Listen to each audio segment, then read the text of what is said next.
The salt-crusted lens cap slipped from my fingers for the third time that evening, clattering against the polished marble tiles of the Villa Tramontana's terrace. I cursed under my breath in English, then Italian, then that hybrid language I'd developed after 6 months of freelancing through Mediterranean resorts, scraping together enough euros to keep my veterinary degree dreams alive. My knees ached from crouching behind potted lemon trees for the past 2 hours, capturing candid shots of wealthy guests who pretended not to notice my presence.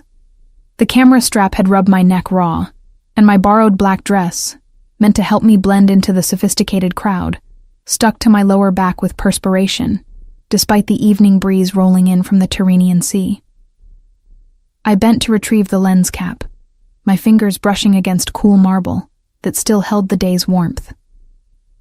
The terrace stretched before me like something from a film set, all ivory columns and cascading bougainvillea, strings of Edison bulbs casting warm pools of light across clusters of laughing guests. Beyond the ornate balustrade, the Sardinian coastline curved away into purple twilight, the water darkening from turquoise to indigo. This was my 7th event in 2 weeks at the resort. The photography gig paid triple what I earned at the veterinary clinic back in Milan, where I spent my actual passion hours, organizing files and sterilizing equipment, while the real vets did the work I dreamed of doing. Here, I was the invisible observer, the hired eye capturing memories for people who could afford to forget them. I adjusted my position behind a particularly robust lemon tree, its branches heavy with fruit that probably cost more to maintain than my monthly rent. Through my viewfinder, I tracked a woman in an emerald dress as she threw her head back in laughter, diamonds at her throat catching light like trapped stars. Click. A elderly couple dancing despite the lack of music, their movements synchronized by decades. Click. A group of young men in linen suits, raising crystal tumblers toward the darkening sky. Click. Then I saw him. He stood apart from the other guests, leaning against the far balustrade with deliberate casualness that somehow drew more attention than the loudest conversations. Tall, perhaps early 30s, with dark hair swept back from a face that cameras would either love or fear. His white linen shirt, unbuttoned at the collar, caught the breeze, and his gray eyes swept the terrace with the methodical assessment of someone cataloging exits rather than admiring architecture. I'd photographed enough wealthy men to recognize the type. Power sat differently on some shoulders, not loud or obvious but present, like expensive cologne you only noticed when standing too close. This man wore it like a second skin. My finger hovered over the shutter button.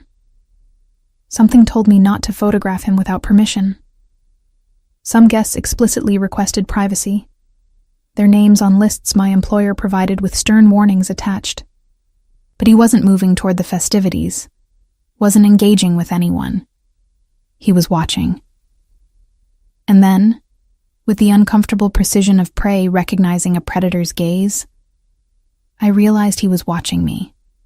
Heat crept up my neck despite the cooling evening air. I lowered the camera slowly, trying to appear professional rather than caught. His expression didn't change, but one corner of his mouth lifted almost imperceptibly. Not quite a smile. More like acknowledgement. I should have looked away. Should have busied myself with my equipment. Found another angle. Melted back into my hired invisibility. Instead, something reckless flickered to life in my chest. Maybe exhaustion. Maybe defiance against constantly making myself small in spaces like this. I held his gaze and raised one eyebrow in question. His almost smile widened fractionally. He pushed away from the balustrade with fluid economy of movement, heading not toward me, but toward the bar, where backlit bottles glowed like jewels. I exhaled breath I hadn't realized I was holding, and turned my attention back to safer subjects. The next hour passed in the familiar rhythm of event photography. I moved through the crowd like water, there but unnoticed, capturing moments between the moments people performed for cameras. A child tugging her mother's designer dress. A server's tired smile when he thought no one was looking. The way candlelight transformed ordinary faces into something painterly and strange. I was reviewing shots on my camera's small screen when a voice spoke near my ear. Accented Italian wrapped around deliberately casual English. "You have an interesting eye." I turned to find him standing closer than social convention usually allowed, close enough that I caught the scent of expensive cologne and something else beneath it. Leather, maybe. Or gunpowder, though that thought seemed absurd in this setting. "Thank you," I replied in Italian, keeping my tone professionally neutral despite my heart's sudden acceleration. "Though I'm just documenting what's already here." "No." He gestured toward my camera with a glass of amber liquid. "You find the truth hiding behind the performance. That woman there." He nodded toward the emerald dress. "You caught her when she thought no one was watching. When her smile dropped for just a second and something else showed through." I glanced at the image he referenced. He was right. Between perfectly composed shots, I'd captured a flicker of something raw. Maybe loneliness. Maybe calculation. "Most people prefer the performance," I said carefully. "Most people are fools." The bluntness startled a laugh from me before I could stop it. Immediately, I pressed my fingers to my lips, aware of breaching some unspoken protocol about laughing at guests' comments. But his gray eyes warmed slightly, pleased rather than offended. "You disagree?" "I think," I said, surprising myself with honesty, "that everyone's performing something, even the people who claim they're not." "Even you?" "Especially me." I gestured at my borrowed dress, my professional camera, the invisible barrier I maintained between myself and the wealthy crowd. "I'm performing competent invisibility." "You're failing spectacularly." Heat rose to my cheeks again, but this time I met it with the reckless thing still flickering in my chest. "Is that a professional assessment or a personal observation?" Something dangerous flashed in his eyes, there and gone so quickly I might have imagined it. "Careful, photographer. Questions like that have consequences." The Italian word for photographer, delivered with such precise diction, felt more intimate than it should have.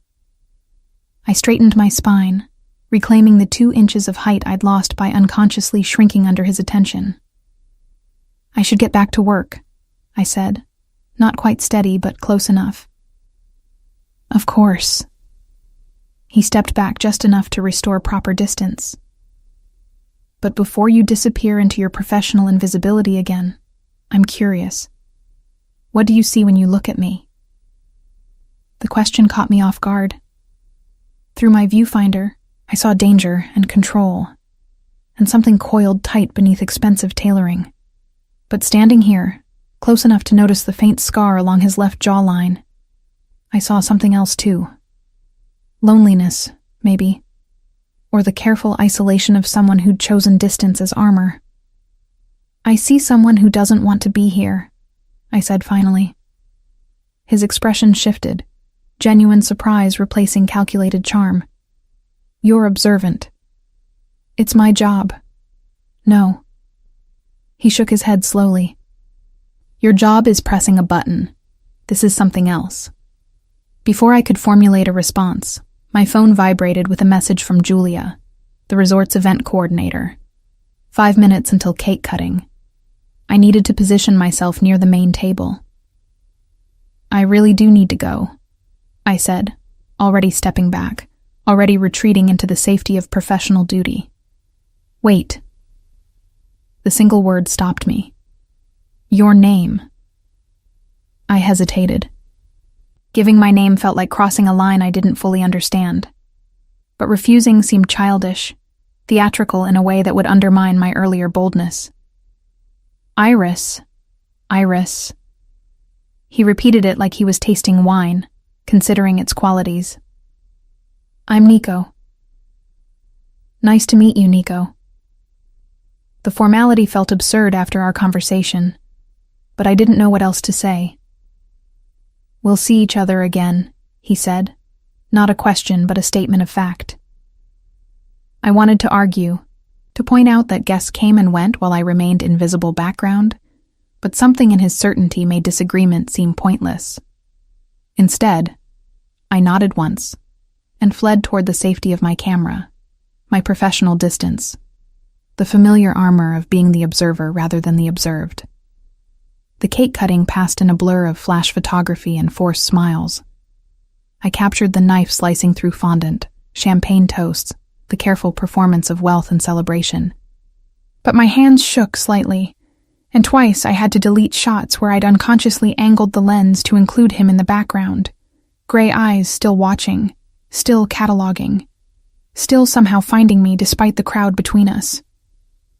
When the event finally ended, I packed my equipment with mechanical efficiency, fingers moving through familiar routines while my mind replayed our conversation, searching for hidden meanings in every word. The terrace emptied gradually, guests drifting toward cars or rooms or wherever wealthy people went when the performance ended. I shouldered my camera bag and headed for the service entrance, the route staff used to maintain the illusion that places like this ran themselves. The corridor was blessedly cool after the terrace's warmth, fluorescent lights harsh after romantic Edison bulbs. Iris. I jumped, nearly dropping my bag. Nico stood in the corridor as if he'd materialized from shadows, still in his linen shirt, but with sleeves rolled to his elbows now, revealing forearms marked with what looked like old burns. "You shouldn't be back here," I said, reflexive concern making my voice sharp. "This area is staff only. I wanted to return this." He extended his hand. My lens cap rested in his palm. "You dropped it. Earlier." I stared at the small piece of plastic like it was something precious and dangerous. "You've been carrying that around all evening?" I considered keeping it. As a guarantee, you'd have to seek me out to retrieve it. His almost smile returned. "But I suspect you're stubborn enough to simply buy a replacement." "Probably," I admitted, taking the cap from his palm carefully, avoiding skin contact that suddenly seemed loaded with significance. "So instead, I'm asking directly. Have coffee with me tomorrow." Not a question. A request framed a statement, assuming acceptance. The reckless thing in my chest flared brighter. I should say no. Should maintain professional boundaries. Should recognize that whatever this was, it couldn't lead anywhere good for a girl from Milan trying to pay for veterinary school with borrowed dresses and freelance photography. "I work mornings," I heard myself say instead. "Pool photography. I'm free after 1. 2:00, the cafe by the marina." Still not asking, but I found I didn't mind.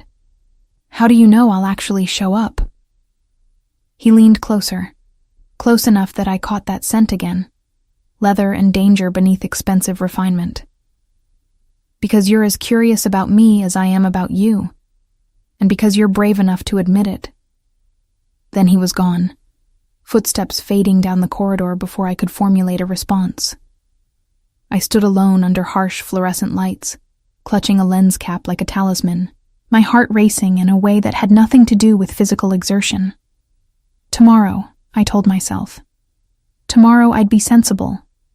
I'd send a polite message canceling, would avoid him for the remainder of his stay, would remember that I was here to work, to save money, to build a future that had nothing to do with gray-eyed men who looked at me like they could see past every performance, straight to something raw and true. But as I made my way to the staff quarters I shared with 3 other seasonal workers, as I lay awake listening to the Mediterranean's distant whisper, I knew I was lying to myself.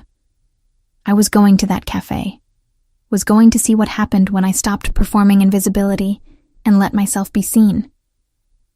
The thought terrified and thrilled me in equal measure. The morning sun turned the resort's infinity pool into liquid sapphire.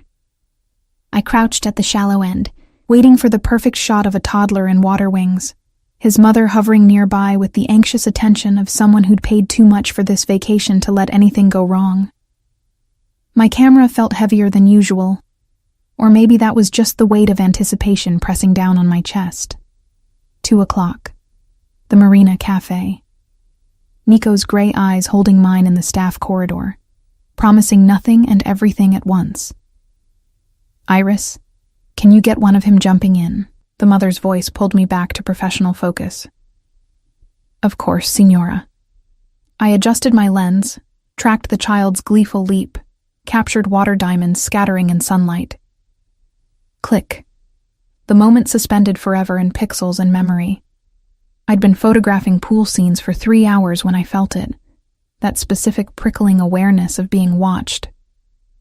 My gaze swept the terrace automatically, cataloging guests sprawled on loungers, couples sharing tropical drinks, children shrieking with the particular pitch that only poolside joy produced. He sat at a table beneath a white umbrella, laptop open but clearly ignored, coffee growing cold while he watched me work.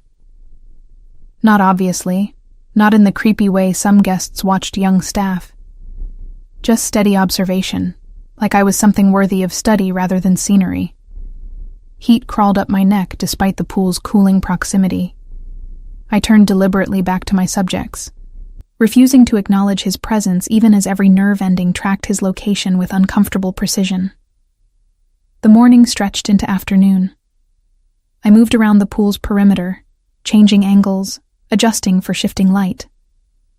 He remained at his table, occasionally typing something, but mostly just existing in my peripheral vision, like a gravitational force I couldn't ignore. At 12:30, Julia appeared with the clipboard that governed my life at the resort. Iris, you're done early today. The afternoon photography is covered. Some VIP requested his own personal photographer for a private yacht excursion. My stomach dropped. Oh, that's good, I suppose. More time to edit photos. She gave me an odd look. You're disappointed about having free time? Are you feeling well? Fine, I lied, gathering my equipment with hands that wanted to shake. Just surprised, that's all. As I packed my camera into its protective case, I felt him approach before I saw him. The air changed, charged with that specific tension that had marked our first conversation. Iris. His voice carried just the right volume to be heard over poolside noise without drawing attention. I'm the VIP who requested the personal photographer. Unfortunately, there's been a change of plans. The yacht excursion is canceled. I turned slowly, finding him close enough to see water droplets on his collar from the pool's splash zone. That's unfortunate for you. Devastating. His mouth curved with amusement that didn't quite reach his eyes. I suppose I'll have to find alternative entertainment for the afternoon. Perhaps that cafe by the marina. 2:00. The presumption should have annoyed me, should have triggered my instinct to resist being managed, controlled, assumed. Instead, that reckless thing in my chest sparked hotter. I haven't decided if I'm going yet, I said, deliberately casual. Yes, you have. He stepped closer, just inside the boundary of appropriate distance. You decided last night, when you didn't immediately refuse. You decided this morning when you wore that dress instead of your usual work clothes. I glanced down at myself, at the sundress I'd borrowed from my roommate Elena, pale blue cotton that actually fit instead of hanging loose like my usual secondhand finds. Damn him for noticing. Maybe I just felt like wearing something different. Maybe. His gray eyes held mine with uncomfortable intensity. Or maybe you wanted to see what happens when you stop performing invisibility, when you let yourself be seen. The echo of my own thoughts from last night felt like invasion and intimacy tangled together. I opened my mouth to respond, to say something cutting and clever that would reestablish distance, but Julia's voice interrupted.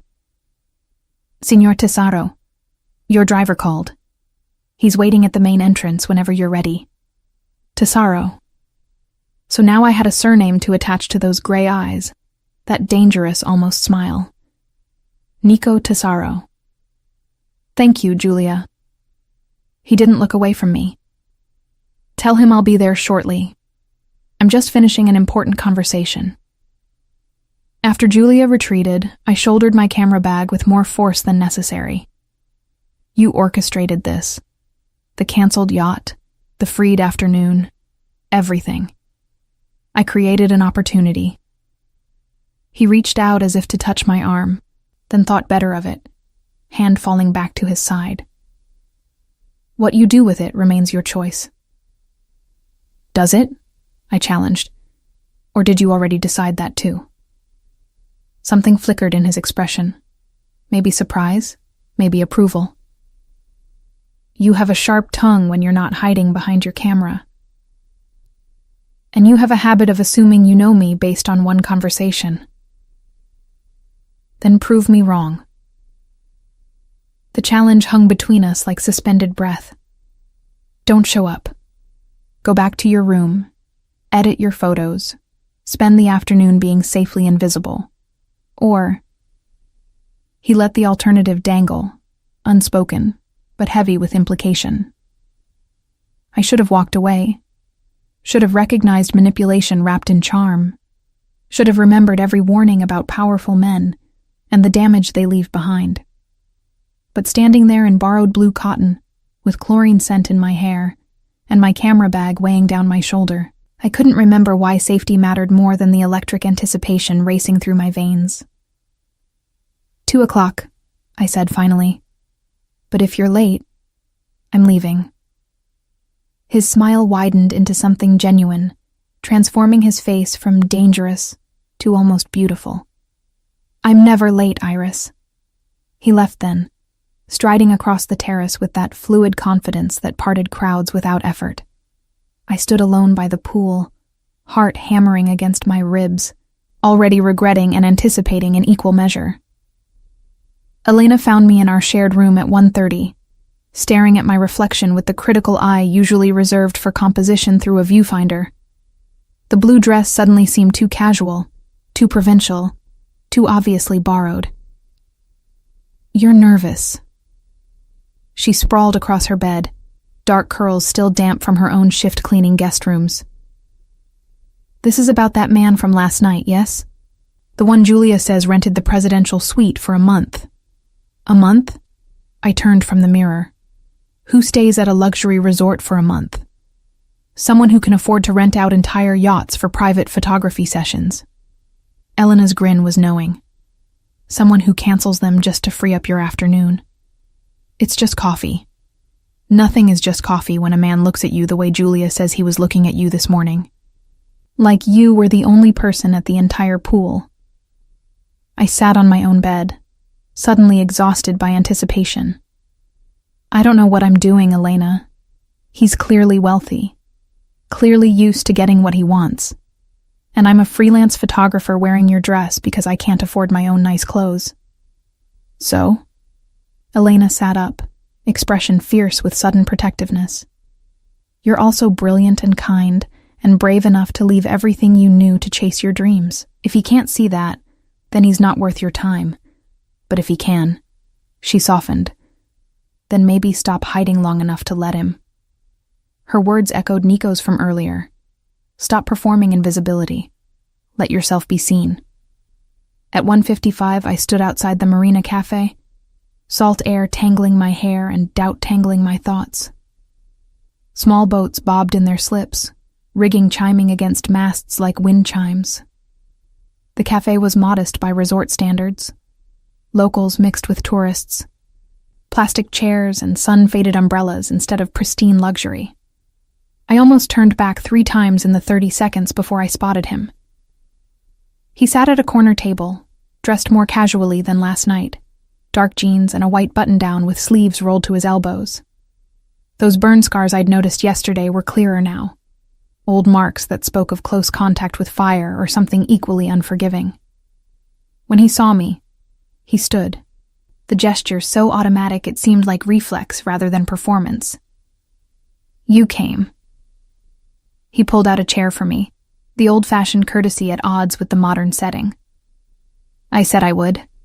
I sat, hyper-aware of his proximity as he returned to his own seat. People say many things they don't mean. He signaled the waiter with subtle efficiency. What would you like? Espresso, please.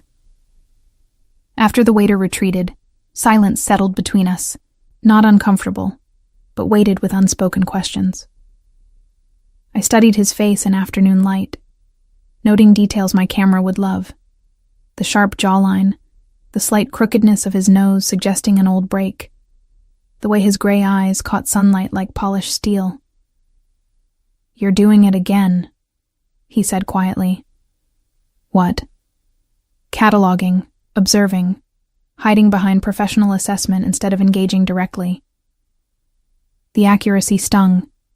Maybe that's who I am, the observer. No. He leaned forward, elbows on the small table. That's what you do. It's not who you are. Last night, when you challenged me in the corridor, when you raised your eyebrow instead of shrinking back, that was who you are. You don't know me well enough to make those distinctions. Then tell me. His intensity didn't waver. Tell me who Iris is when she's not performing competent invisibility. The waiter returned with our coffee, buying me a moment to gather scattered thoughts. The espresso was perfect, rich and bitter and grounding. I wrapped both hands around the small cup, needing something to hold on to. "I'm 21, I began, unsure why I was answering but unable to stop. "From Milan originally. I'm studying to be a veterinarian, which is absurdly expensive, so I take photography jobs wherever I can find them. I live in a room with 3 other seasonal workers. I own 2 dresses and both are borrowed. My camera cost more than everything else I own combined because it's the only thing that matters besides my education." He listened without interruption, gray eyes tracking every word like each one mattered. "I love animals more than people," I continued, the words coming faster now. "I'm better with wounded things than healthy ones. I cry at documentaries about rescue dogs, but not at romantic movies. I hate pretense and performance even though I engage in both constantly. And I don't understand what someone like you wants with someone like me beyond the obvious novelty." "The obvious novelty?" His eyebrow lifted. The poor photography student, the fresh face in a sea of sophistication, the temporary entertainment before you move on to the next resort, the next distraction. Instead of offense, something like pain flickered across his features. "Is that truly what you think?" I don't know what to think. I set down my espresso cup before my trembling hands betrayed me. "You appear out of nowhere. You watch me work. You manipulate my schedule. You look at me like..." I faltered. "Like what?" "Like I matter." The admission came out small, vulnerable, everything I tried not to be. The silence that followed felt enormous. A seagull cried overhead. Boat rigging chimed its endless percussion. The world continued its normal rotation while I sat exposed, having revealed more than I'd intended. "You do matter," Nico said finally, his voice carrying a roughness I hadn't heard before. "More than you know. More than I can explain sitting at a cafe in broad daylight." That sounds ominous. It's honest. He reached across the table, not quite touching my hand, but close enough that I felt the warmth of his skin. "I came to this resort to conduct business. Legitimate business involving property acquisition for horse breeding operations. I expected 2 weeks of tedious meetings and expensive meals with people I don't respect.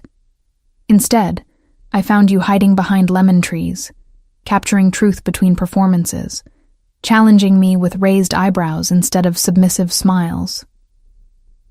"I don't submit easily." His gray eyes flashed with something dangerous and thrilling. "I'm counting on it." Heat pooled low in my stomach, unfamiliar and unsettling. I pulled my hand back, needing distance from the intensity building between us. "Tell me about the horses," I said, desperate for safer ground. He accepted the deflection with grace, settling back in his chair. "I breed and trade thoroughbreds, mostly for racing, some for dressage. My family has owned land in Tuscany for generations, olive groves primarily, but I've converted much of it to stables and training facilities. That's why you're here, looking at property? Sardinia has excellent breeding stock. I'm considering acquisition." Something shifted in his expression.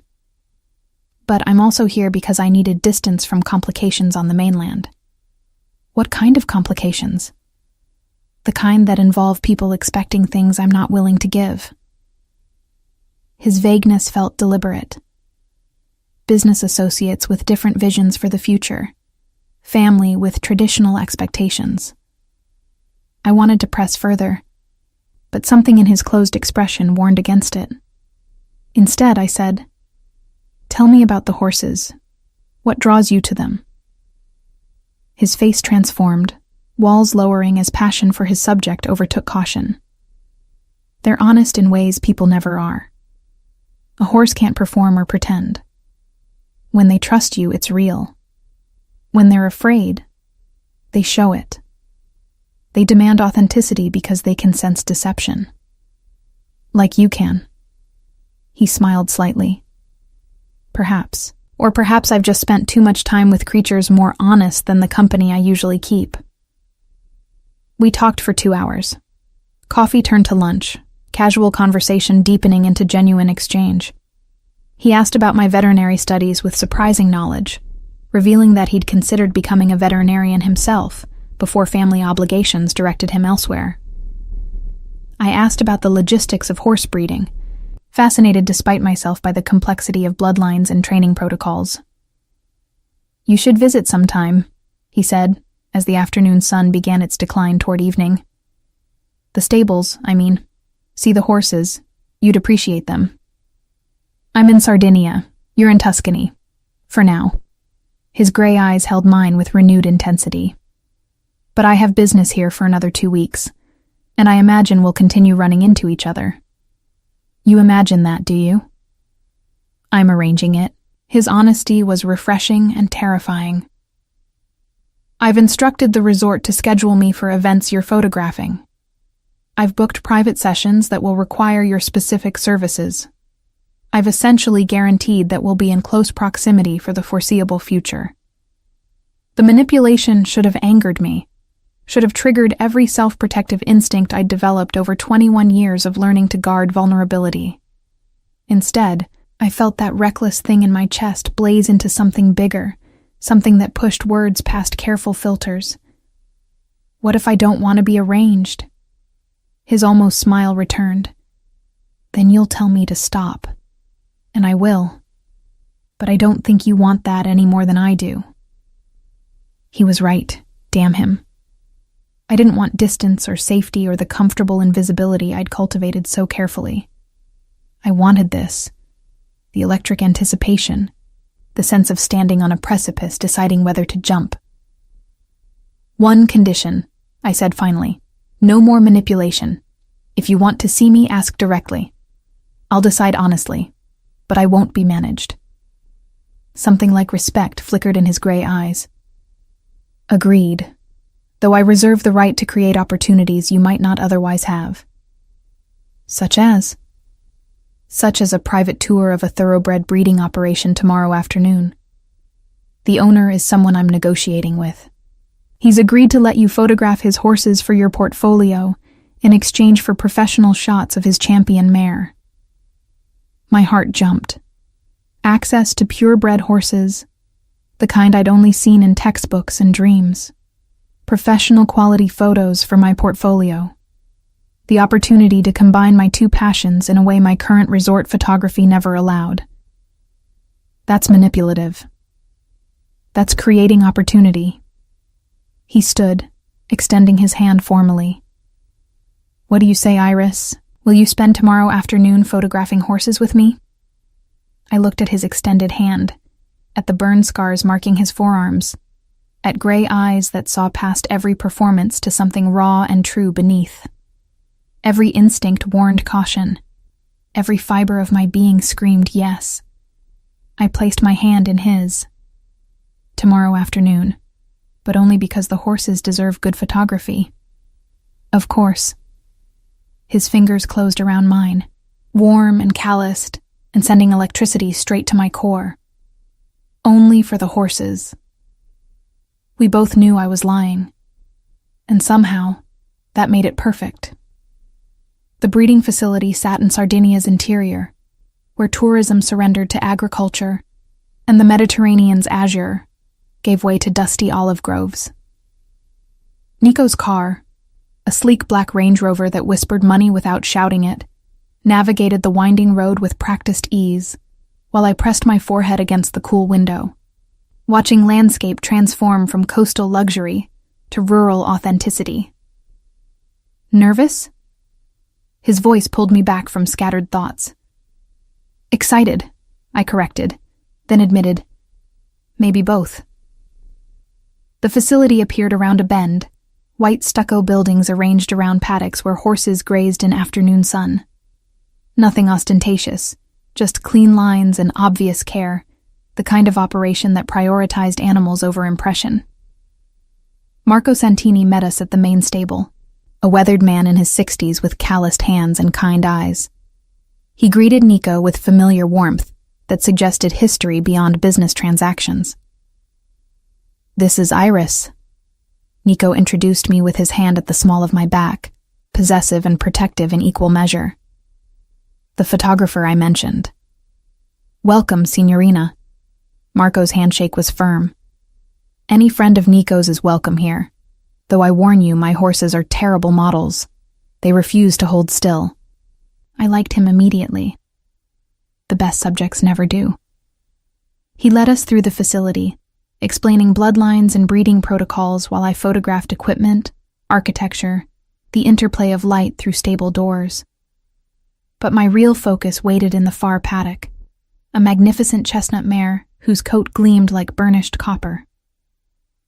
"Luna Rosa," Marco said with obvious pride. "Red Moon. She won 2 derbies before I retired her to breeding. Best horse I've ever owned. Through my viewfinder, she was perfection. I spent 20 minutes capturing her movement, the powerful grace of muscles beneath that copper coat, sunlight catching her mane as she tossed her head with aristocratic disdain. "You're good at this," Nico observed quietly, standing close enough that I felt his warmth despite the afternoon heat. "Photography?" "Reading them. Understanding what they're showing you beyond the surface." I lowered my camera, finding his gray eyes watching me with the same intensity I'd directed at the mare. "Horses are easier than people. They don't hide what they feel. Some people don't either." He reached out, brushing a strand of hair from my face with fingers that lingered just slightly too long. "When they forget to perform." Heat that had nothing to do with Mediterranean sun spread through my chest. Before I could respond, Marco called us to the main stable where he'd prepared lunch. Simple bread and cheese and wine on a table overlooking the paddocks. We ate and talked, conversation flowing easily between horse breeding and veterinary science, between Nico's Tuscan operations and my Milan studies. Marco shared stories about Luna Rosa's racing career, about the patience required to earn a horse's trust, about the responsibility inherent in creating life through careful breeding. "Your generation understands this better than mine did," he said to me, refilling my wine glass. "We saw horses as tools, investments. You see them as partners, individuals. It's better." "Not all of our generation feels that way," I countered, thinking of classmates who viewed veterinary medicine purely through financial lens. "But you do." Marco's observation carried weight. "Nico, she has the instinct, the thing that can't be taught." Something passed between the two men, a communication beyond words that made me feel simultaneously included and excluded. After lunch, I photographed Luna Rosa extensively, capturing every angle, every expression, building a portfolio piece that would demonstrate technical skill and artistic vision. Nico stayed close but not intrusive, occasionally offering suggestions about angles or lighting that revealed surprising photographic knowledge. "You know this stuff," I accused during a break, reviewing images on my camera's screen. "I took a course once, photography basics." He shrugged. "Thought it might be useful for documenting horses." "And was it?" His almost smile appeared. "Not really. I'm better with subjects that don't require lenses between us." The implication hung heavy in the air between us, charged with the tension that had been building since yesterday's cafe conversation. I turned back to my camera, needing the safety of professional focus. We left the facility as evening approached, Marco embracing us both with genuine warmth and making me promise to send him the photos once edited. The drive back began in comfortable silence, windows down to catch cooling breeze, landscape blurring past in golden green. "Thank you for today," I said as we descended toward the coast. "Access like that, with a horse like Luna Rosa, it's beyond what I could arrange myself. You earned it through your skill." Nico kept his eyes on the winding road. "Marco doesn't allow just anyone to photograph his champion. He saw what I saw, your genuine respect for the animals. Still, I know you arranged it for me." "I created opportunity," he corrected with slight amusement. "You executed it beautifully." We stopped at a scenic overlook where the road curved above the sea, distant waves catching sunset gold. Nico parked, and we stood at the stone railing, watching light transform water into liquid amber. "Can I ask you something?" The question escaped before caution could stop it. "Always." "That first night at the event, you said I had an interesting eye, but you were watching me long before I photographed anything. Why?" He was quiet for so long I thought he wouldn't answer. When he spoke, his voice carried unusual vulnerability. "Because you were the only person there who wasn't performing. Everyone else wore masks, played roles, projected whatever version of themselves they wanted the world to see. But you." He turned to face me fully. "You were just yourself. Tired, determined, slightly annoyed at your borrowed dress. Real. Maybe I was performing too. Maybe invisibility was my mask. No." He reached out, fingers gentle against my jaw, turning my face toward his. "Invisibility was your protection. There's a difference." His thumb traced my cheekbone, the touch setting every nerve ending alight. We stood close enough that I caught that scent again, leather and danger and something uniquely him. My heart hammered against my ribs, anticipation and apprehension tangled together. "Iris." My name on his lips felt like permission and warning at once. "If I kiss you right now, everything changes." "Maybe I want things to change. You don't understand what you're saying." "Then explain it to me." The challenge came out breathless but defiant. Instead of answering, he closed the distance between us, his mouth finding mine with surprising gentleness. The kiss started soft, questioning, giving me space to retreat. But I didn't retreat. I leaned into him, hands finding his shoulders, opening to his exploration with the same reckless certainty that had characterized every interaction since we met. He deepened the kiss, one hand tangling in my hair, while the other pulled me flush against him. I tasted wine on his tongue, felt the controlled power in his frame, surrendered to sensation with abandon I didn't recognize but refused to question. When we finally broke apart, both breathing hard, he rested his forehead against mine. "Everything changes now," he repeated, voice rough. "I know." "No, you don't." He pulled back enough to meet my eyes, his gray gaze darker now, stormy. "But you will." The cryptic warning should have frightened me, should have triggered all my carefully cultivated self-preservation.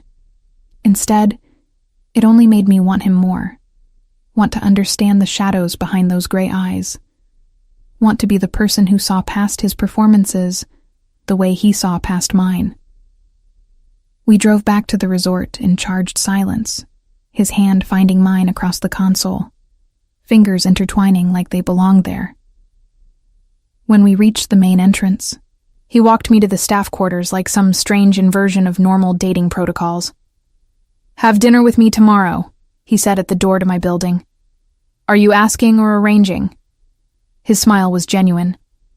"Asking, though I've already made reservations at the resort's best restaurant just in case." Presumptuous. Hopeful. He lifted my hand to his lips, the gesture old-fashioned and devastating. "Say yes, Iris." Standing there with my hand in his, still tasting him on my lips, still feeling the imprint of his body against mine, I couldn't remember why I'd ever considered saying no. "Yes." His smile transformed his face into something beautiful and dangerous. "Good. 7 o'clock. Wear something that makes you feel powerful. I only have borrowed dresses. Then borrow the one that makes you feel like you could conquer the world." He released my hand with obvious reluctance. "Because tomorrow, I want to see you with all your armor dropped, all your performances abandoned, just Iris in her full truth." The prospect terrified and thrilled me in equal measure. After he left, I stood in the cooling evening, fingers pressed to lips that still tingled from his kiss, and wondered what I'd set in motion. Inside, Elena took one look at my face and squealed. "You kissed him." "He kissed me." The distinction felt important. "And?" She bounced on her bed with uncontained excitement. "And everything changed." I sank onto my own bed, suddenly exhausted by the emotional intensity of the day. "Elena, I don't know what I'm doing. He's clearly wealthy, clearly connected in ways I don't understand. And I'm falling for him anyway." Her expression softened with rare seriousness. "Then be careful, Kara. But also be brave. Sometimes the best things come from the scariest jumps."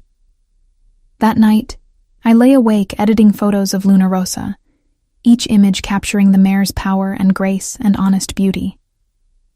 But my mind kept returning to the overlook, to Nico's warning, to the feel of his mouth on mine, and the certainty that I'd crossed a line from which there was no return. Everything changes now. I knew he was right. I just didn't know yet what shape those changes would take, or how much they would cost. The borrowed dress was deep red, practically burgundy, with a neckline that revealed more collarbone than I usually dared, and a hem that swirled just above my knees. Elena's roommate had worn it to a wedding once, and forgotten it existed in the back of our shared closet, until I mentioned needing something powerful. "You look like you could break hearts," Elena said, helping me with the zipper. "I'm more worried about having mine broken." She turned me toward the mirror. The woman reflected there looked unfamiliar, confident in a way photography student Iris never managed. The dress did something to my posture, straightening my spine and squaring my shoulders like armor made of silk. "Don't be late," Elena warned as I gathered my small purse. "And text me if you need extraction. I'll fake an emergency." Nico waited in the resort's lobby, dressed in charcoal slacks and a white dress shirt with the top 3 buttons undone, revealing the strong column of his throat. When he saw me, something flashed in his gray eyes, hunger and appreciation, and something deeper I couldn't name. "You're stunning," he said simply, offering his arm with old-fashioned courtesy. "You clean up well yourself." The restaurant occupied the resort's highest floor, floor-to-ceiling windows offering panoramic views of coastline and Mediterranean sunset. The maitre d' led us to a private corner table that felt simultaneously exposed and intimate, visible to other diners but separated by enough space to create illusion of isolation. "This is too much," I whispered, as Nico held my chair. "It's barely enough." He took his own seat, gray eyes never leaving my face. "You deserve restaurants like this every night, not just borrowed moments between photography shifts." The compliment made heat rise to my cheeks. "I'm happy with my life." "Are you?" It wasn't challenge, but genuine question. Or have you convinced yourself to be content with less than you deserve? Before I could formulate response, a sommelier appeared with wine recommendations that meant nothing to me beyond impressive-sounding French regions. Nico ordered with easy authority, then turned his attention back to me with focus that made the rest of the room disappear. "Tell me about your family," he said as our wine arrived. "Not much to tell, only child. My parents run a small restaurant in Milan, nothing fancy but steady. They thought my veterinary dreams were impractical, suggested I study business instead. I swirled wine in my glass, watching candlelight catch liquid ruby. We don't talk much anymore. Because you chose your path over their approval. Because I refused to be practical when I could be passionate. The admission came easier than expected. What about you? You mentioned family expectations. His expression shuddered slightly. My father built our family business from nothing. Olive groves initially, then expansion into wine, properties, various ventures. He expected me to follow his exact blueprint. But you chose horses instead. I chose authenticity over dynasty. He took a long drink of wine. It created complications. My father died disappointed, and my younger brother now runs operations I was supposed to inherit. The pain beneath his controlled tone made my chest ache. I'm sorry. Don't be. I made my choice knowing the cost. His gray eyes found mine with renewed intensity. The horses don't lie, don't perform, don't expect me to be anyone other than who I am. It's worth every sacrifice. Our food arrived, beautifully plated dishes that were more art than sustenance. We ate slowly, conversation flowing between bites, touching on everything and nothing. He told me about training young horses, about the patience required to earn trust without breaking spirit. I told him about my favorite veterinary rotation, working with rescue animals whose resilience humbled and inspired me. You light up when you talk about them, Nico observed, setting down his fork to focus entirely on me. The way your eyes brighten, your hands move, you become even more beautiful. I'm not beautiful. The protest was automatic. Years of being invisible, making compliments hard to accept. You are. He leaned forward slightly, not in the obvious way that photographs well or turns heads in crowds. Beautiful in the way truth is beautiful. In your honesty, your passion, your refusal to perform for anyone's comfort, including your own. The intensity of his regard made breathing difficult. I reached for my wine glass, needing something to do with hands that wanted to reach for him. Iris. His voice dropped lower, intimate despite surrounding chatter. I need to tell you something. About who I am, what I do beyond horse breeding. Warning bells rang distant in my mind. Okay. He was quiet for a moment, seeming to weigh words carefully. My family's business, the operations my brother now runs, they exist in gray areas. Legal primarily, but touching edges of things less legitimate. And while I've separated myself from direct involvement, some associations remain unavoidable. You're saying you're connected to organized crime. I'm saying I come from that world even though I've chosen to live outside it. He held my gaze steadily. The horses are entirely legitimate, clean income from clean sources. But people assume, because of my surname, that I operate the same way my father did. Do you? Not anymore. The answer came firm and immediate. But the reputation persists. And there are individuals who believe I should maintain family traditions, who create pressure for me to return to operations I've deliberately abandoned. The confession should have sent me running, should have triggered every self-preservation instinct. Instead, I found myself asking, is that the complication you mentioned? Why you needed distance from the mainland? Partly. His jaw tightened almost imperceptibly. There's a woman, Isabella, daughter of a business associate who believes our families should merge through marriage. It's a traditional arrangement I've refused repeatedly, but she and her father are persistent. Jealousy flared hot and unexpected in my chest. Is she here? In Sardinia? No. He reached across the table, fingers finding mine. She's on the mainland, finally accepting my refusal. I came here partly to establish distance, to make my position absolutely clear. And then you met me, And then I met you. His thumb traced circles on my palm, the touch sending electricity up my arm. Everything changed. Suddenly I wasn't hiding from complications. I was pursuing something real for the first time in years. The waiter appeared to clear our plates, breaking the moment's intensity. When he retreated, Nico stood and extended his hand. "Walk with me." We left the restaurant, descending through the resort to the private beach where waves whispered against sand and moonlight painted everything silver.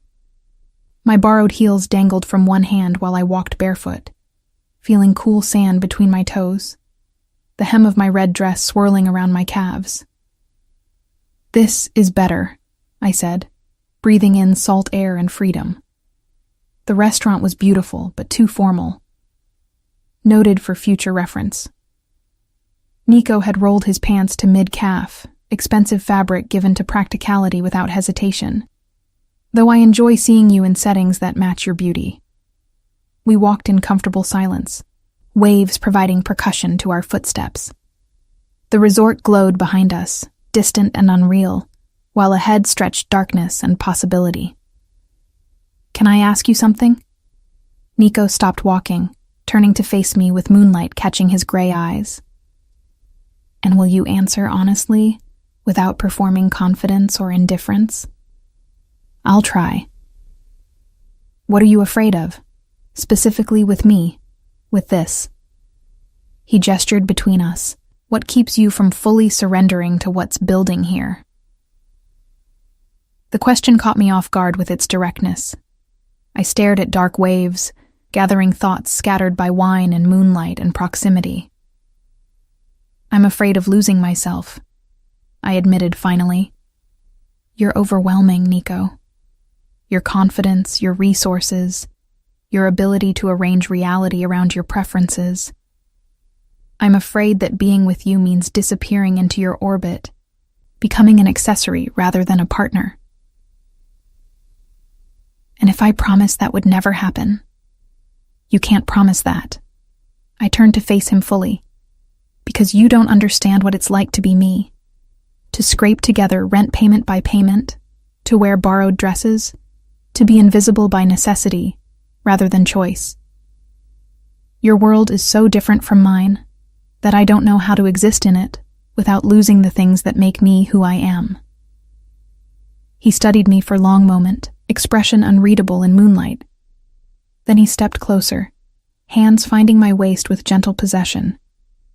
"What if I don't want you to exist in my world?" His voice was low, intense. "What if I want to exist in yours?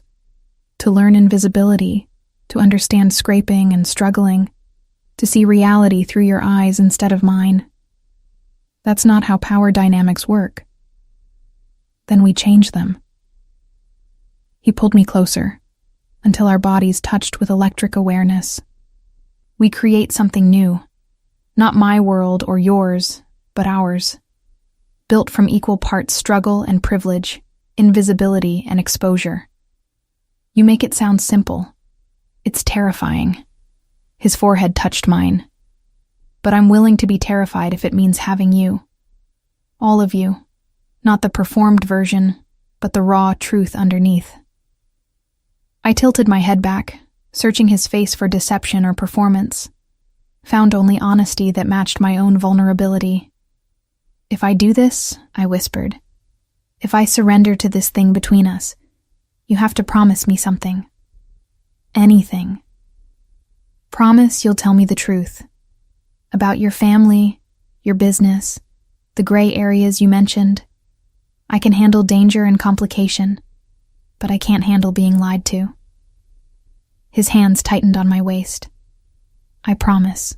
Complete honesty, even when it's ugly. And you have to let me keep being me.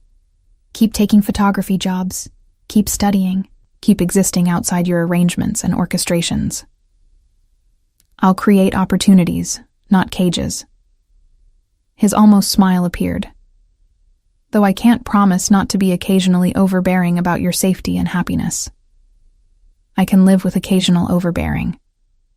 The smile widened into something genuine and beautiful. Then we have an agreement? Instead of answering with words, I closed the remaining distance between us, kissing him with the certainty that had been building since our first conversation. His response was immediate and consuming, hands tangling in my hair, pulling me flush against his body with barely restrained hunger. We kissed like drowning people finding air, like truth finally acknowledged, like surrender and victory tangled together. The borrowed dress probably suffered in the sand. My carefully arranged hair definitely fell from its pins, and I couldn't bring myself to care about anything beyond the feel of his mouth on mine, his hands claiming my body, the sound of waves and heartbeats creating symphony around us. When we finally broke apart, both breathing hard, he rested his forehead against mine again. "Stay with me tonight," he murmured against my lips. "Not for performance or expectation. Just stay. Nico, just sleep." He kissed the corner of my mouth gently. "Let me hold you while you rest. Let me wake up knowing you're real and not something I imagined." The request was more intimate than seduction would have been. I should have refused, should have maintained boundaries and proper distance. Instead, I found myself nodding, saying yes to this man who saw past all my performances to something raw and true beneath. We walked back to the resort hand in hand, sand-covered and wind-blown and perfectly content. In his suite, the presidential one that Marco had mentioned, he gave me one of his shirts to sleep in and didn't comment when it fell to mid-thigh, enormous on my smaller frame. We lay together in the massive bed, his arms around me, my back against his chest, fitting together like pieces designed specifically for this configuration. Outside, waves provided distant percussion. Inside, his heartbeat against my shoulder blade created different rhythm entirely. "Thank you," he whispered into my hair. "For what?" "For being brave enough to let me see you, the real you." I laced my fingers through his where they rested against my stomach. "Thank you for looking." Sleep claimed us tangled together, moonlight painting the room silver, the future uncertain, but the present perfect in its honesty. Morning arrived with Mediterranean sun streaming through floor-to-ceiling windows, and the disorienting realization that I'd woken in Nico's arms, in his bed, in the presidential suite that probably cost more per night than my monthly rent. He was already awake, propped on one elbow watching me with expression that mixed tenderness and possession. His hair was mussed from sleep, making him look younger, less controlled, achingly human. "You're staring," I mumbled, voice rough with sleep. "You're beautiful when you wake, all soft edges and honest confusion." He traced my jawline with gentle fingers. "Though I suspect you're about to panic and run. I should get back to staff quarters before Elena sends a search party." "Stay." He pulled me closer, tucking my head beneath his chin. "Just a few more minutes." I let myself relax into his warmth, breathing in his scent, memorizing the feel of his heartbeat against my cheek. These stolen moments felt precious and fragile, like morning mist that would burn away under scrutiny. "I have pool photography at 10, I said finally, reluctantly pulling away. "If I'm late, Julia will actually send people looking. Then I'll make sure you're not late." He kissed my forehead before releasing me. "But tonight, have dinner with me again. Something less formal. Just us and food that doesn't require 3 forks. "That sounds perfect." The walk back to staff quarters in yesterday's red dress felt like performing the ultimate walk of shame. Except I felt no shame. Only contentment that persisted despite knowing eyes tracking my path. Elena was waiting, of course, bouncing with barely contained excitement. "Tell me everything," she demanded the moment the door closed. We talked, walked on the beach. I stayed over. I pulled the dress over my head, grateful for comfortable clothes. Nothing happened beyond sleeping. That's almost more intimate. Elena's knowing look made heat rise to my cheeks. "Iris, are you falling for him?" Probably. The admission felt simultaneously terrifying and liberating. Is that completely insane? Maybe. She hugged me quickly. But the best things usually are. The next week passed in a blur of stolen moments between professional obligations. Nico was true to his word about not arranging my schedule, but we still found each other constantly. Morning coffee before my pool shift. Afternoon walks through olive groves. Dinners at the small local restaurants where tourists never ventured, and the food came from family recipes rather than expensive imported ingredients. He showed me his world piece by careful piece. Photos of his Tuscan stables, the rolling hills and cypress trees, creating landscapes straight from Renaissance paintings. Videos of young horses learning to trust human handlers, their gradual transformation from skittish to confident under patient training. Stories about individual animals, their personalities and quirks, told with the affection most people reserve for family. I showed him mine too, my cramped student apartment in Milan through phone photos, laughing at his carefully controlled expression when he saw my kitchen that was really just a hot plate and mini fridge. My favorite veterinary textbooks, pages dog-eared and annotated with passionate marginalia. The rescue dog I'd fostered briefly last year before school demands made it impossible. A three-legged mutt named Dante who'd trusted me enough to sleep on my bed, despite obvious history of abuse. You saved him, Nico observed, studying the photo of Dante's trusting eyes. Just temporarily. Someone else adopted him permanently. But you gave him the foundation, showed him trust was possible. His gray eyes found mine with uncomfortable intensity. That's a rare gift, Iris. The ability to heal wounded things. The conversation felt weighted with subtext I couldn't quite decode. On the 8th day, everything shifted again. I was photographing an afternoon pool event when Julia approached with her clipboard and worried expression. Iris, there's someone asking for you at the main desk. A woman. She's quite insistent. Confused, I followed Julia to the lobby where a stunning brunette waited, designer sunglasses pushed atop perfectly coiffed hair, her posture radiating wealth and barely contained irritation. You must be Iris, she said in Italian carrying distinct Milan accent. I'm Isabella Conti. I believe you've been spending time with my fiancé. The word fiancé hit like physical blow. I'm sorry. There must be some mistake. No mistake. Her smile was ice. Nico Tesaro and I have an understanding. A business arrangement between our families that he seems to have forgotten during his vacation. He told me he refused your father's proposal. He tells everyone that. She removed her sunglasses, revealing eyes hard as gemstones. But actions speak louder than words, don't they?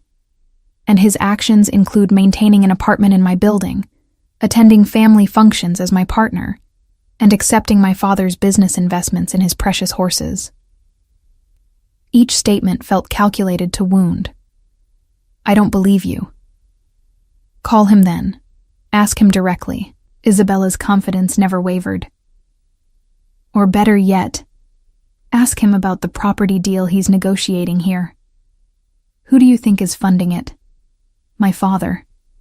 With the understanding that Nico and I will merge our families as his father always wanted. My phone felt heavy in my pocket. I wanted to pull it out, to demand answers, but doing so in front of Isabella felt like weakness I couldn't afford. Why are you telling me this? I asked instead. Because you're a complication he doesn't need right now. Her expression softened into something almost sympathetic. Look, you seem nice enough. But you're 21, working photography jobs to pay for school. Nico is 31 with family obligations and business complexities you can't possibly understand. Whatever fantasy you've been enjoying here, it ends when vacation ends. That's for him to decide, not you. Is it? She stepped closer, voice dropping. He hasn't told you everything, has he?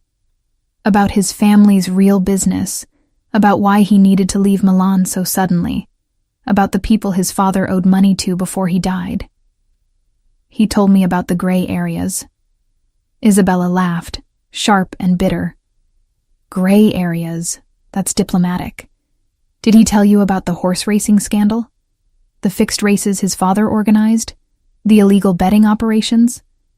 That's why Nico fled to legitimate breeding, to escape the investigation that's still ongoing. The information came too fast, too targeted. Each revelation designed to undermine the foundation of trust we'd been building. I think you should leave, I said, forcing steel into my voice despite trembling hands. I'm staying at the resort too. Presidential suite, same floor as Nico. Her smile was knife-sharp. We have dinner reservations tonight. You should ask him about it. She left in a cloud of expensive perfume and malicious satisfaction, leaving me standing in the lobby with my camera hanging heavy around my neck and my carefully constructed happiness crumbling like sandcastles against incoming tide. I made it back to the pool on autopilot, mechanically photographing guests while my mind raced through everything Isabella had said, searching for lies mixed with truth. The apartment in her building could be explained. The business investments could be legitimate. But the investigation, the scandal, the deliberate omission of crucial details despite his promise of honesty, that felt like betrayal. At 6 o'clock, I finished my shift and found a text from Nico waiting. Dinner tonight? Pick you up at 7. My fingers trembled as I typed back. We need to talk. You're sweet. Now. His response was immediate. Come up. I'm here. The elevator ride to the presidential floor felt endless. I rehearsed confrontations in my head, practiced staying calm and rational, reminded myself to listen before judging. But when he opened the door, worry clear in his gray eyes, all my preparation evaporated. Isabella was here, I said without preamble. She told me some very interesting things about your family business and your engagement. His jaw tightened. I'm not engaged to Isabella. That's a lie her father perpetuates to pressure me. But you do have an apartment in her building. You do attend functions with her. You do accept her father's money for your operations. Yes. He didn't deny any of it. But all of that has explanations if you'll let me give them. Then explain. I crossed my arms, needing the physical barrier. And don't leave anything out this time. He ran a hand through his hair, frustration and resignation mixing. Come in, please. This isn't a conversation for hallways. Inside his suite, he poured himself whiskey and offered me wine I refused. Standing by those floor-to-ceiling windows overlooking the Mediterranean, backlit by sunset, he looked simultaneously powerful and vulnerable. My father was involved in illegal racing operations. He began without preamble. Fixed races, illegal betting, money laundering through purse winnings. I didn't know the full extent until after he died, when investigators started asking questions. That's when I discovered the empire I was supposed to inherit was built on crime. So, you left. I created distance, sold my shares in his operations to my brother, used the money to buy land in Tuscany, started breeding horses legitimately. He took a long drink. But severing family ties completely isn't possible when your surname carries that history. People still assume, still expect. Including Isabella's father. Especially him. Nico turned to face me directly. Conti and my father had arrangements. When I refused to continue them, Conti suggested merging families through marriage would preserve the relationship. I've refused repeatedly, but he's persistent. The apartment Isabella mentioned belongs to my brother, but it's in a building Conti owns, so she sees me there during family obligations and assumes connection that doesn't exist. And his money funding your Sardinia acquisition? That's where it gets complicated. He set down his glass with careful precision. I did accept Conti's investment, but on legitimate terms with legal contracts. I thought I could maintain business relationship without personal entanglement. I was wrong. He and Isabella are using that financial connection to claim deeper ties. The explanation felt honest, but incomplete. What did you mean by people your father owed money to before he died? Isabella made it sound dangerous. His expression darkened. My father died owing money to organizations that don't forgive debt. They approached me about assuming those obligations. I refused. That's partly why I came here, to establish distance while my lawyers handle negotiations. So there are dangerous people looking for you. Looking for money they believe they're owed. But my lawyers are making it clear those debts died with my father. He moved toward me slowly, like approaching a skittish horse. Iris, I should have told you all of this sooner. I promised honesty, and I failed to deliver complete truth. That's on me. Yes, it is. Anger and hurt warred in my chest. You let me fall for you while hiding the fact that you're connected to criminal investigations and dangerous debts, and a woman who thinks she's your fiancé. I'm not connected to investigations. I'm distancing myself from them. The debts are being legally resolved, and Isabella is delusional, not my fiancé. He reached for my hands, holding them gently when I didn't pull away. But you're right. I should have laid all of this out before things got serious between us. Why didn't you? Because I'm selfish. His honesty was brutal. I wanted this. You. The way you see me as just Nico, not as my father's son or my family's legacy. I wanted to exist in the space we created before reality complicated it. Reality is always there, Nico.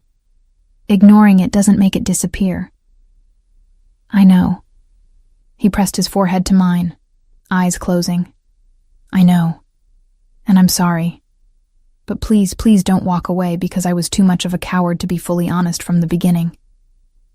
I should have pulled back. Should have demanded time to process. Space to think clearly without his proximity clouding judgment. Instead, I found myself asking the question that mattered most. Are you in danger? Real, physical danger from these people your father owed? Not immediate danger. My lawyers are handling it. He opened his eyes, gray gaze holding mine. But I won't lie and say it's completely resolved. There's always risk when you refuse powerful people. And Isabella? Is a complication I'm ending permanently. I'll make it clear to both her and her father that there will never be anything between us, business or personal. The conviction in his voice felt real, but trust, once cracked, required more than words to repair. I need time, I said finally, stepping back from his embrace. To think about all of this, to decide if I can handle the complications you come with. Pain flashed in his eyes, but he nodded. I understand. Take whatever time you need. I'll be here. I left his suite feeling bruised and confused, my phone already ringing with Elena's concerned call. That night, I told her everything while she plied me with wine and outrage in equal measure. The question is, she said after hearing the full story, can you live with his past? Because men like him, they don't come without baggage. The real question is whether the present and future are worth carrying that weight. I didn't have an answer. Not yet. But as I lay awake, staring at the ceiling while my roommate slept, I kept returning to the same truth. Despite everything, despite the lies of omission and the dangerous complications, I was still falling. The question was whether I'd hit bottom or learn to fly. 3 days passed in careful avoidance. I took early morning and late evening photography shifts, times when Nico wouldn't reasonably be at the pool or restaurants. I threw myself into editing work, building my portfolio with the Luna Rosa photos that had turned out even better than hoped. I existed in the comfortable numbness of routine, not thinking, just doing. But on the 4th morning, Marco Santini called my phone directly. Signorina Iris, I hope you don't mind. Nico gave me your number. His warm voice carried concern. I have an emergency. Luna Rosa, she's in distress. The vet I usually use is on the mainland and can't get here for hours. Nico mentioned you're studying veterinary medicine. I know it's presumptuous, but is there any chance? I'll be there in 30 minutes. Professional instinct overrode personal turmoil. What are her symptoms? Sweating, pawing the ground, won't eat. Started 2 hours ago and getting worse. Possible colic. Keep her walking if you can. Don't let her roll. I'm leaving now. I grabbed my basic veterinary kit, the one I'd assembled from school supplies, and kept religiously updated, and ran for the staff parking lot where Elena's borrowed scooter waited. The drive to Marco's facility felt endless, my mind racing through differential diagnoses and treatment options, while simultaneously dreading the inevitable encounter with Nico.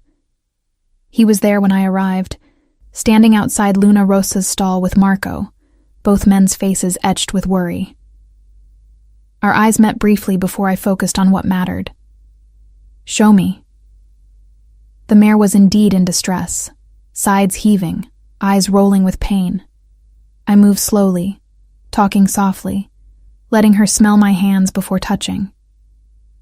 Marco was right about colic, but I needed to determine severity. Do you have a stethoscope? I asked Marco. In the office. I'll get it. While he ran, I continued my gentle examination, checking vitals, assessing the mare's distress level.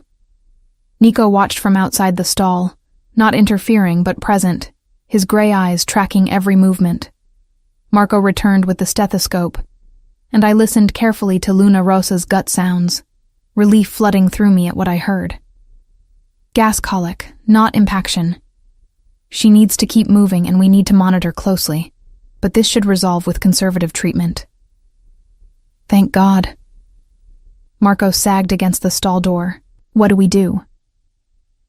I spent the next 3 hours managing Luna Rosa's care, administering the limited medications I had in my kit, keeping her moving when she wanted to lie down, monitoring her vitals with obsessive frequency.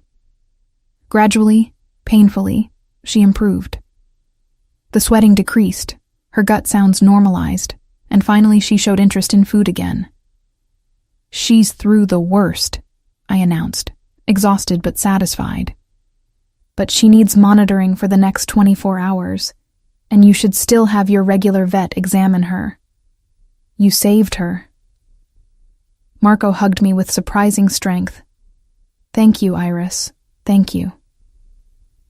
I just did what any veterinarian would do. You did it with love. He pulled back, eyes suspiciously bright. Luna Rosa knew she could trust you. That matters more than technical skill. After Marco left to make calls, I found myself alone in the stable with Nico, who'd stayed through all 3 hours without complaint or interference. Luna Rosa dozed peacefully now. The crisis passed, leaving only awkward silence between us. That was impressive, he said quietly. Watching you work, you became someone else. So certain, so capable. That's who I really am. I stroked Luna Rosa's neck gently. The photographer, the invisible girl, that's the performance. This is truth. I know. He moved closer, still maintaining careful distance. I've watched you with every animal we've encountered. You transform. It's beautiful. Don't. I turned to face him. Don't use compliments to smooth over the fact that you lied to me. I omitted. There's a difference. Not when you promise complete honesty. He was quiet for a long moment, gray eyes searching my face. You're right. And I can't take that back or fix it with pretty words.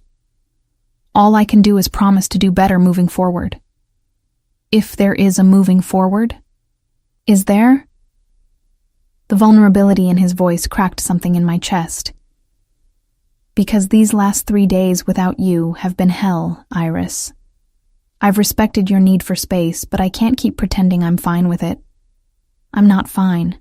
I'm miserable. Good. The word came out harsher than intended. You should be. I am. He stepped closer, close enough that I caught his scent. But I'm also in love with you. Completely, terrifyingly in love. And I don't know how to fix this except to keep proving that I'm worth the risk. The confession stole my breath. Nico, let me finish. His hands found my shoulders, gentle but desperate. I've ended all business dealings with Conti, completely severed the relationship, even though it means losing significant investment.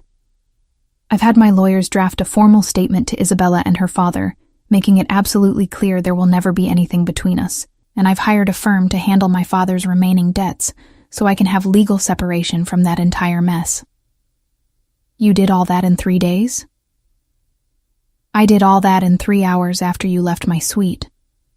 His gray eyes held mine with uncomfortable intensity. Because losing you isn't an option I can accept.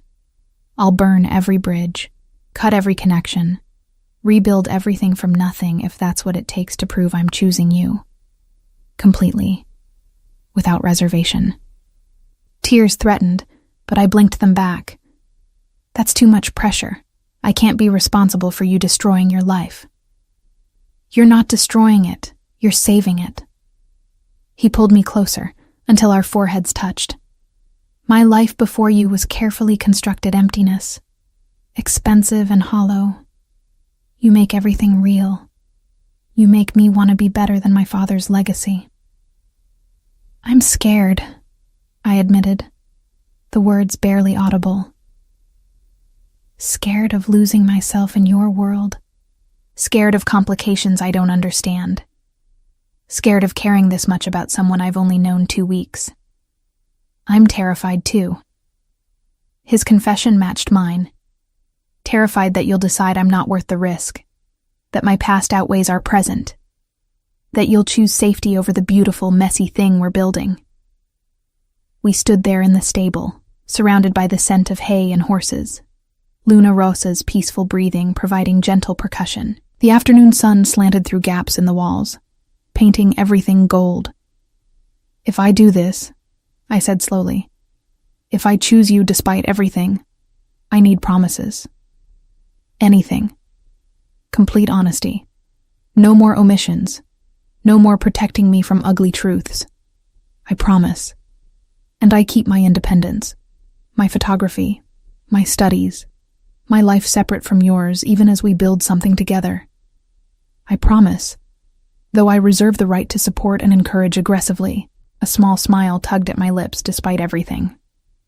And you accept that I come with complications too. Student debt, unstable income, family that doesn't approve of my choices. I'll love every complicated piece of you. He kissed my forehead gently. Your debt is our problem to solve together. Your unstable income gives me opportunities to create legitimate work for your skills. And your family will learn to accept you when they see how happy you are. You make it sound simple. It's terrifying and complicated and probably a disaster waiting to happen. His almost smile appeared. But I'd rather have complicated disaster with you than perfect emptiness without you. I pulled back just enough to search his face for deception. Found only honesty that matched my own fear and hope tangled together. Okay, I whispered. Okay, we try this. But if you lie to me again, I won't. He cut me off with a kiss, gentle and desperate and full of promise. Never again. I swear it. We kissed in the stable's golden light, surrounded by the peaceful sounds of horses and afternoon breeze, tasting salt from tears neither of us acknowledged. When we finally broke apart, both breathing hard, he rested his forehead against mine again. Come to Tuscany with me, he said quietly.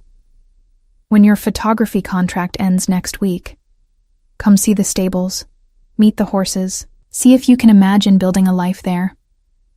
I have school in Milan. Tuscany is 2 hours from Milan. You could commute, or we could arrange housing closer to your university. His hands framed my face. I'm not asking you to abandon your dreams, Iris. I'm asking you to let me support them while we figure out this thing between us. The offer was enormous, terrifying, perfect. What would I do in Tuscany besides be your girlfriend? Be the veterinarian my stables desperately need. Be the photographer who documents our breeding program. Be the woman who transforms my hollow empire into something with heart and purpose. His gray eyes held mine with absolute certainty. Be yourself, in all your complicated glory, while I love you the way you deserve. Luna Rosa snorted softly, as if offering opinion on the proposal. I laughed, despite tears still threatening, the sound mixing relief and terror, and something that felt dangerously close to hope. 1 month, I said finally. Trial basis. I finish my photography contract, then come to Tuscany for 1 month. If it works, if I can maintain my identity while being with you, then we talk about long-term plans. Deal. He sealed it with another kiss, deeper this time, full of promise and possession. Though I should warn you, I'm very good at making trial periods become permanent. Arrogant, confident. His smile was pure mischief. There's a difference. We left the stable hand in hand, Marco waving goodbye with knowing expression. The drive back to the resort was different this time, charged with anticipation rather than anxiety, my hand in Nico's across the console like it belonged there. That evening, we had dinner at the Marina Cafe where everything had changed the first time. But now the change felt different, not beginning but continuation, not falling but choosing to fly. Tell me about your favorite horse, I requested over simple pasta and local wine. Not the most valuable or successful. Your favorite. His face transformed, softening with genuine affection. Dante. I named him after your rescue dog. He's a 3-year-old gelding, completely unsuitable for racing because he's too gentle. But he loves people with the kind of trust that breaks your heart because you know someone hurt him before he came to me. What will you do with him if he can't race? Keep him forever. Simple certainty. Some horses aren't meant for competition. They're meant for teaching humans about patience and trust and unconditional love. I thought about my own Dante, the 3-legged dog who'd taught me similar lessons. I'd like to meet him. Your Dante. He'll love you. Nico's smile was soft. They all will. You have this gift with wounded things. You see past the damage to their core worth. Maybe that's why I see past your complicated history to who you really are. He raised his wine glass in mock toast. To seeing past surfaces to messy truth beneath. To choosing mess over empty perfection.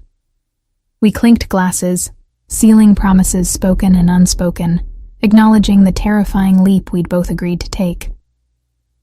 The rest of my week at the resort passed in a blur of photography and stolen moments with Nico.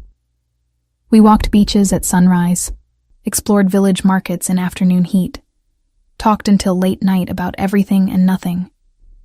He showed me architectural plans for stable expansion, asking my input about veterinary considerations. I showed him my portfolio, letting him critique with surprising photographic knowledge. Isabella left after the 3rd day, her departure marked by cold glare in my direction that I met with steady confidence I'd earned through choosing risk over safety. On my final night at the resort, Nico took me to a secluded beach cove accessible only by boat. We swam in moonlight, my borrowed bikini, red, always red now, floating around me like flower petals, while he watched with barely restrained hunger. "Who let you wear that?" he demanded when I emerged from the water, wrapping around me with possessive warmth. "You're not my owner," I replied, echoing my earlier defiance but softer now, playful rather than defensive. "Not yet." His mouth found the sensitive spot below my ear. "But I'm working on it." Presumptuous. Confident. He pulled back to look at me, gray eyes dark with desire and something deeper. "And completely certain that you're it for me, Iris. The one who changes everything." I kissed him instead of answering with words, tasting salt and moonlight and future possibilities. The wave that hit us pushed me tighter against him, his hands on my waist keeping me steady while the ocean tried to separate us. "I've got you," he murmured against my lips. "Always." And standing there in moonlight with Mediterranean waves surrounding us, his arms strong and steady around me, I chose to believe him. 1 month later, I stood in the main stable of Nico's Tuscan property, watching sunrise paint cypress trees gold, while Dante, the horse, not the dog, nuzzled my shoulder with gentle trust. My photography equipment sat ready to document the morning training session, but for now, I just stood, breathing in the scent of hay and horses and possibility. Nico found me there, wrapping around me from behind, his chin resting on my shoulder. Second thoughts? Constant thoughts. I leaned back into his warmth. But no regrets. Good. He kissed my temple. Because I have a surprise for you. Should I be worried? Probably. His almost smile warmed his voice. I contacted the University of Milan. They have a program that lets veterinary students do clinical rotations with private practices. I've registered my stables as approved site. You can complete your remaining requirements here while also working as our official veterinarian. The offer stole my breath. Nico, that's opportunistic? He turned me to face him. Creating openings you might not otherwise have? Absolutely. But also genuine solution that lets you pursue your passion while we build this together. I searched his face for manipulation, found only honest desire to support my dreams alongside his own. One condition, I said, echoing our conversation from weeks ago. Anything. You let me pay rent, or contribute somehow financially. I won't be kept. His expression softened. Deal. Though I reserve the right to occasionally spoil you with things you won't let yourself buy. Occasionally overbearing. It's my love language.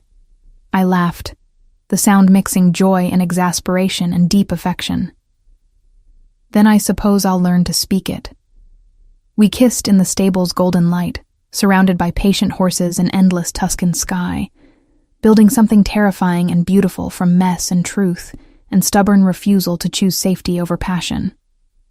6 months later, during a charity gala at a prestigious venue in Florence, I photographed Nico receiving an award for his conservation breeding program.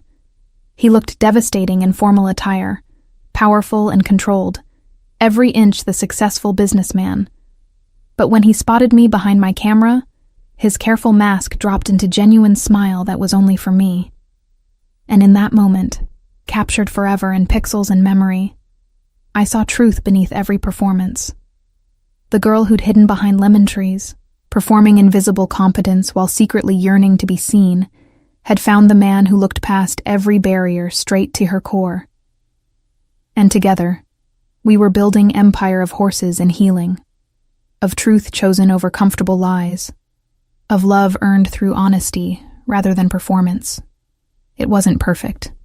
His family complications still surfaced occasionally. My student debt remained real and daunting. We fought about his overprotectiveness and my stubborn independence with passionate intensity that occasionally worried the horses. But it was real, messy, complicated, terrifyingly authentic. And standing in that Florence gala, watching him accept accolades while his gray eyes searched the crowd for me, I knew with bone-deep certainty that I'd made the right choice. I'd chosen to fly.